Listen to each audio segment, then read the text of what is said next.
السؤال بيقول ازاي اعرف ان ابني قدراته العقليه ضعيفه او عنده تاخر عقلي؟ طيب، اول حاجه لازم نعرفها ان مش اي تاخر في الكلام او في اللغه او اي تاخر اكاديمي او تعليمي يعني ضعف القدرات العقليه او المعرفيه. ودي غلطه شائعه دائما بيقع فيها اغلب الاسر واغلب التشخيصات العشوائيه.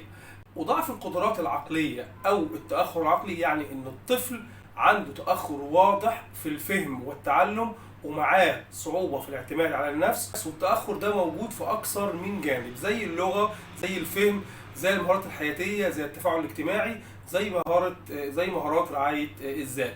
طيب، لو هنقول العكس، لو الطفل ده بيفهم التعليمات والأوامر وعنده فضول إنه بيسأل وبيتعلم مع التكرار وبيقلد وبيضحك ويفهم الهزار ويتفاعل اجتماعيا ويعرف يحل ولو مشكلة بسيطة تقابله وبيعرف يوصل للي هو عايزه بطريقته، يبقى ابنك طبيعي وما عندوش أي مشكلة أو أي تأخر معرفي أو تأخر في القدرات المعرفية أو تأخر عقلي تطمني عليه.